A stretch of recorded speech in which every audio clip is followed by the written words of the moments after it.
continuación les voy a hablar un poco de la historia de Galileo Galilei y sus experimentos cruciales.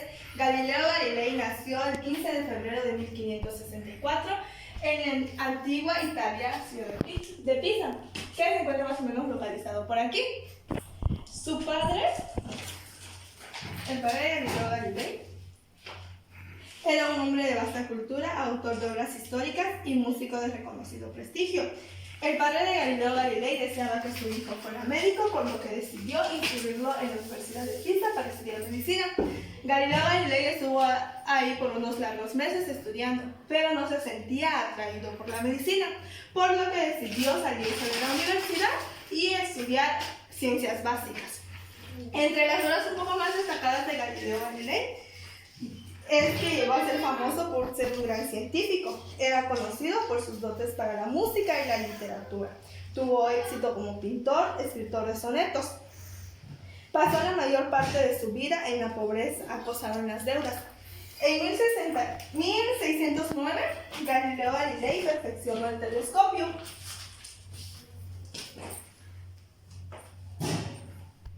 Galileo Galilei fue de propagar las herejías de la doctrina copérnica.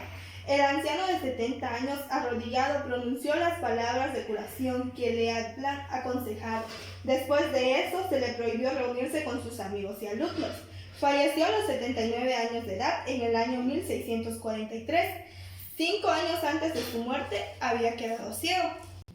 Ahora hablaremos un poco de dos experimentos cruciales de Galileo Galilei, y uno de ellos es la ley de los cuerpos.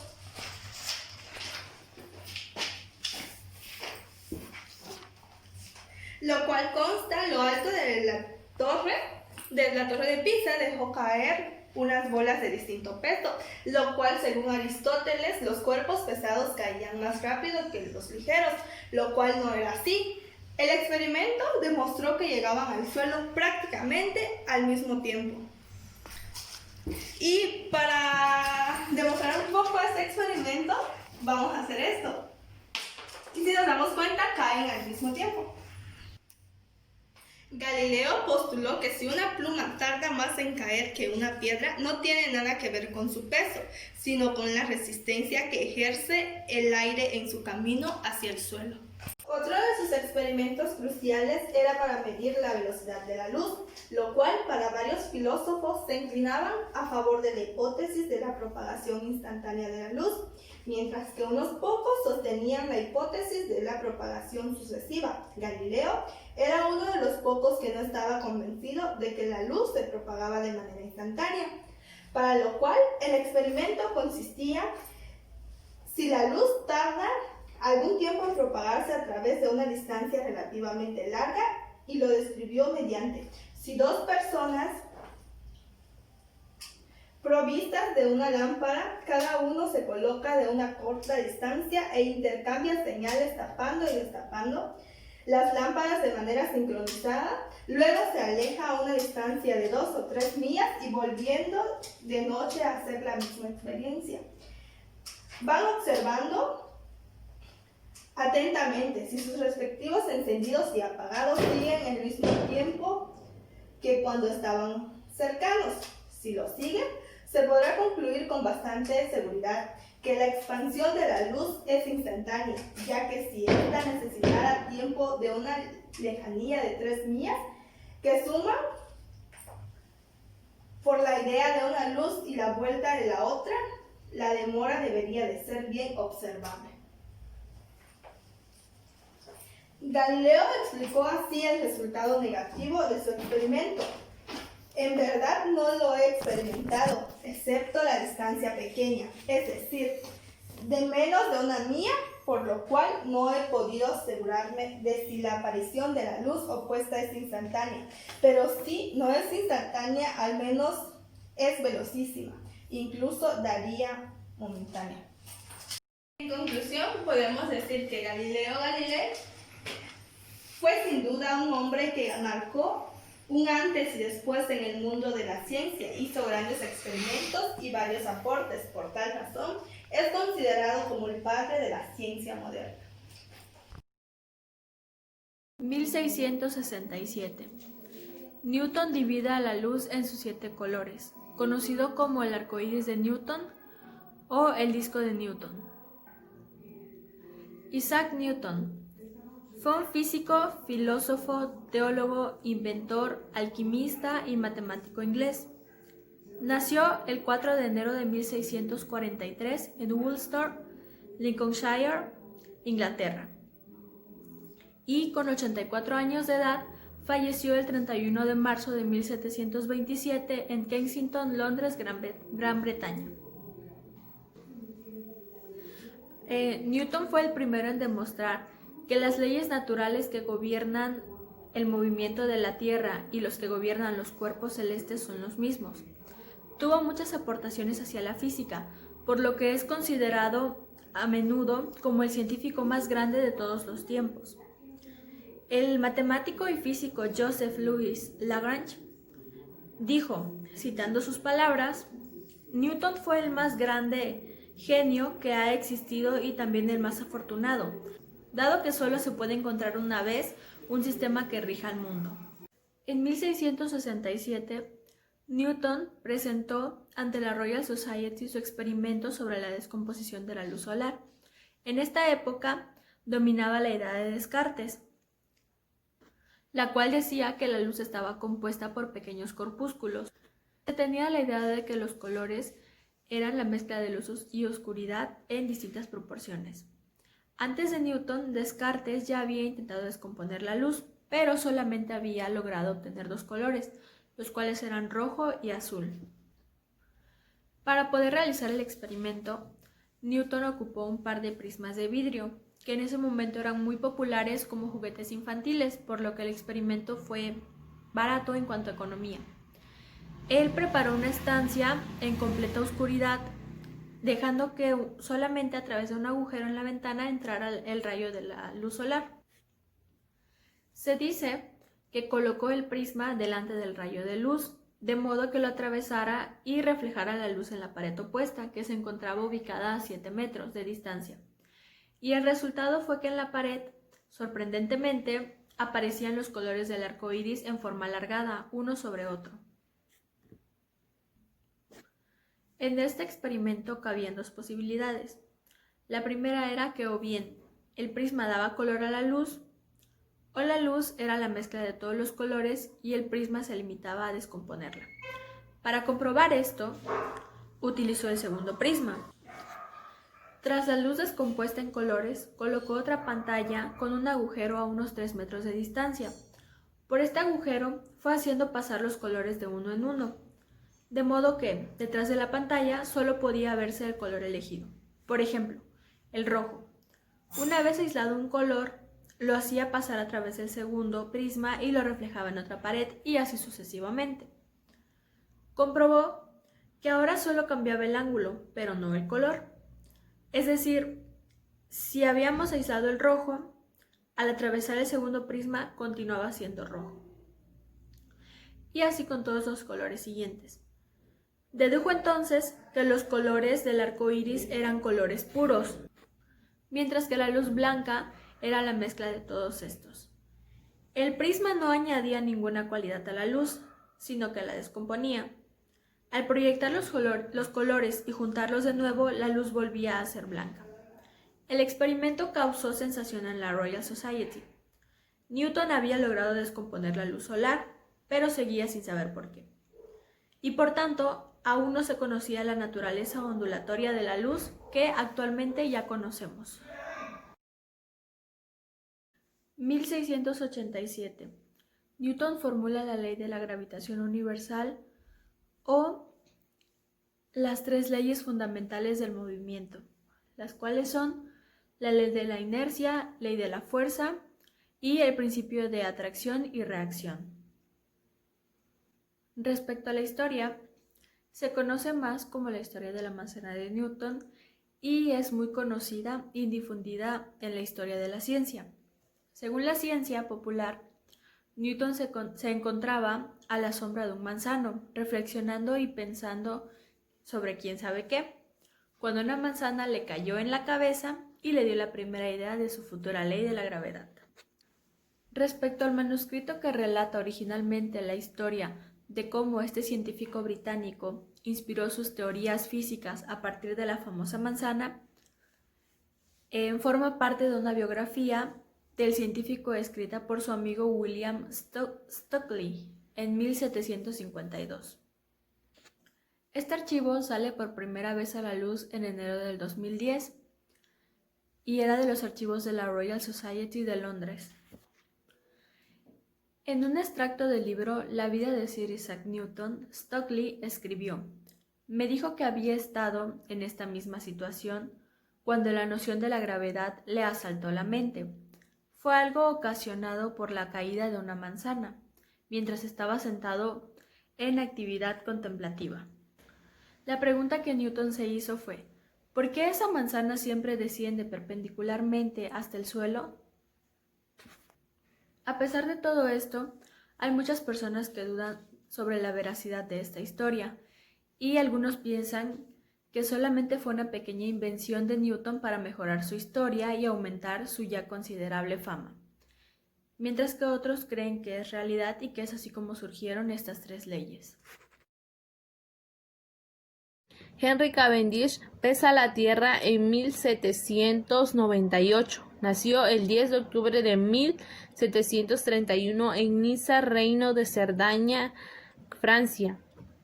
Fue un físico químico británico y francés que asumió la titánica idea de pesar nuestra Tierra en el siglo XVIII después de Cristo.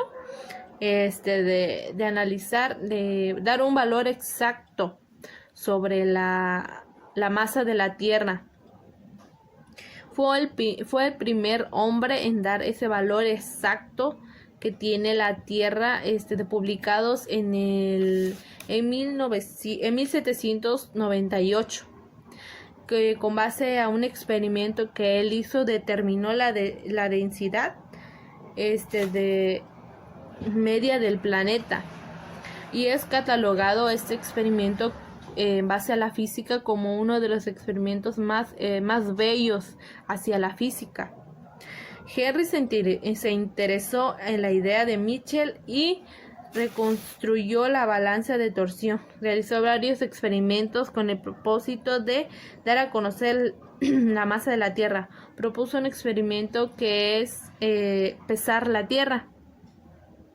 Henry realizó ese experimento y ya ha realizado varios experimentos a lo largo de su vida, pero ese experimento sobre pesar la Tierra, él un día tomó la iniciativa al salir de su casa, pasear por las calles de la ciudad, se interesó en pesar la Tierra, y ahí es donde surgió esa magnífica idea de descubrir cuánto es el peso exacto de la Tierra. Henry realizó ese experimento, fue el último que realizó antes de que él muriera, y es uno de los más importantes de física. Es un experimento muy importante de física. Cavendish pudo determinar la fuerza de atracción entre los dos pares de masa, puesto que la fuerza gravitacional de la Tierra sobre cada bola pequeña podía medirse separándolas. La relación entre ambas permitió calcular la densidad que tenía de la Tierra gracias a la ley de la gravitación universal de Newton. Con este experimento, Cavendish determinó que la densidad de la Tierra era exactamente de 5.448 más sobre menos 0,033 veces a la del agua. Fue uno de los experimentos más importantes que él hizo y que determinó, a pesar de su edad que él tenía, fue uno de los experimentos y fue uno de los hombres que más descubrió para dar información sobre la física. A lo largo de su vida, de Cavendish realizó infinidades de experimentos, pero fue uno de los más esenciales. construyó sus propios experimentos y con esto realizó y dio a conocer el valor exacto de la Tierra. Bueno, a mí me tocó el personaje del físico James Prescott Howley, que nació el 24 de diciembre de 1818 en Reino Unido y falleció el 11 de octubre de 1889 en sus 70 años. James nació y se formó en una familia dedicada a la fabricación de cervezas de carácter tímido y humilde. Recibió clases particulares en su propio hogar de física y matemáticas, siendo su profesor el químico británico John Dalton. Compaginaba estas clases con su actividad profesional, trabajando junto a su padre en la destilería, la cual llegó a dirigir. Dalton lo alentó hacia las investigaciones científicas y realizó sus primeros experimentos en un laboratorio cercano a la fábrica de cerveza, formándose a la Universidad de Manchester. Fue un físico inglés, uno de los más notables físicos de su época, conocido sobre todo por sus investigaciones en la electricidad, en la termodinámica y en la energía. Estudió el magnetismo y descubrió su relación con el trabajo mecánico, lo cual lo condujo a la teoría de la energía. La Unidad Internacional de Energía, el Calor y el Trabajo, el Joule, fue bautizada en su honor. Trabajó con Lord Kelvin para desarrollar la escala absoluta de la temperatura. Hizo observaciones sobre la teoría termodinámica, el efecto Joule-Thomson, y encontró una relación entre la corriente eléctrica que atraviesa una resistencia y el calor disipado, llamada actualmente la ley de Joule.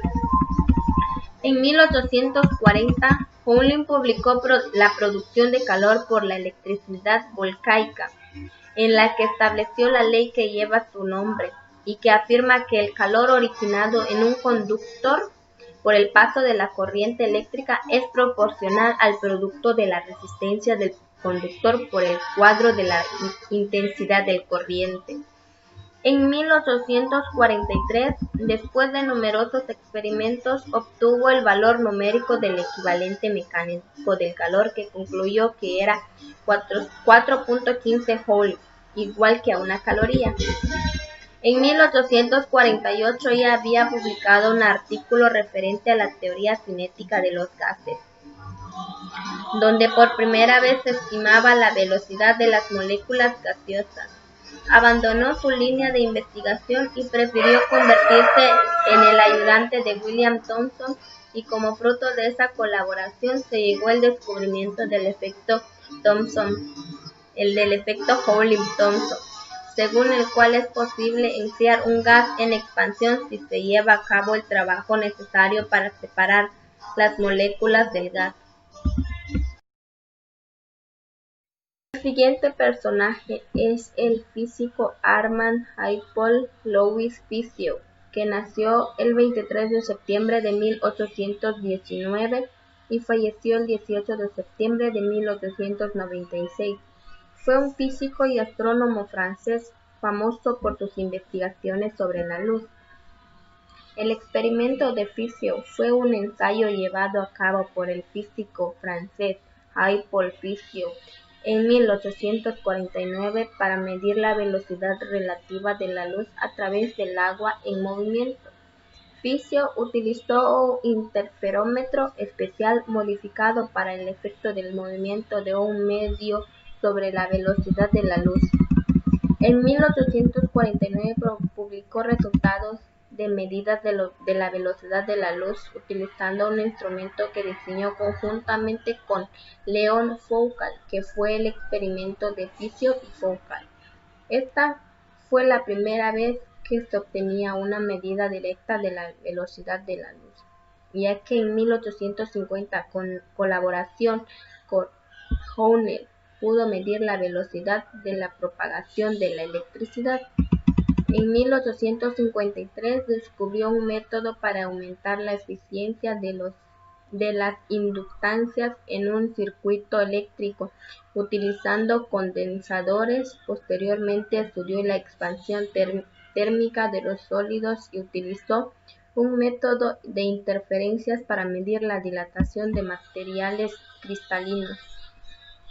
En 1868 sugirió utilizar un método interferométrico para medir los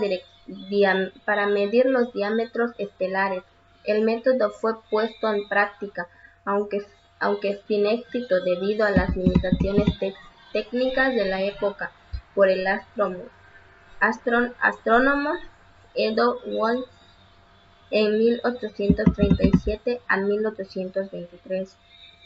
En 1860 entró a formar parte de la Academia Francesa y en 1878 del Bureau de Longitudes, dos de los mayores reconocimientos por parte de la comunidad científica francesa. También ingresó a la Academia Nacional des Sciences.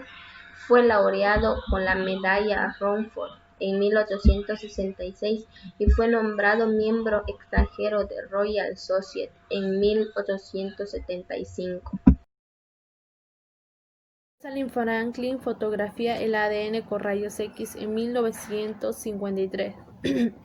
Nació el 25 de julio de 1920, Londres, Reino Unido, y murió en 1958 por un cáncer de ovario a los 37 años de edad. Es reconocida como la científica que sacrificó su vida por descubrir los secretos de la vida. Fue merecedora de un Nobel en 1962 con un miembro de equipo científico que, si no fuese por el descubrimiento de Rosalind Franklin, ella quedó fuera a base de que sus mismos compañeros la traicionaran, con tanto machismo que hubo en ese siglo, y que ahora ella es considerada como la primera mujer, o la mujer que fundó o más que nada que descubrió con base a la fotografía el ADN, la estructura que se va generando con ayuda de los rayos X.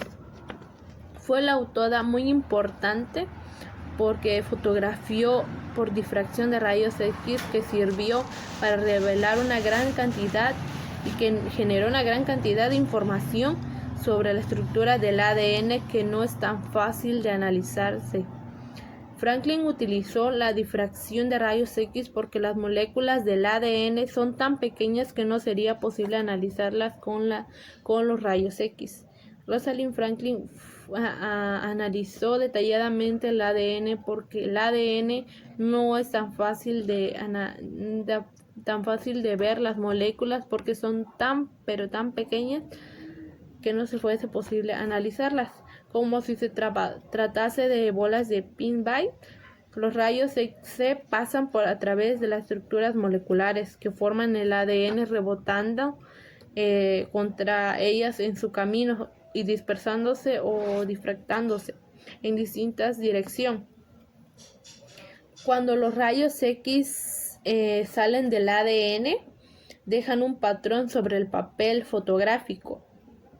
Según las leyes de la difracción, los rayos X se moviesen a través de una estructura hélica, se dispersarían en ángulos perpendiculares a la hélice, creando un patrón en forma X. Eso fue precisamente lo que fotografió Rosalind Franklin, que el ADN, como va girando constantemente el ADN, va generando una forma de X, que las moléculas se van generando, o más que nada se van desarrollando en base a su giro, más que nada, y que gracias a eso las moléculas del ADN se pueden ver más claramente, porque no se podían ver porque eran tan pequeñas.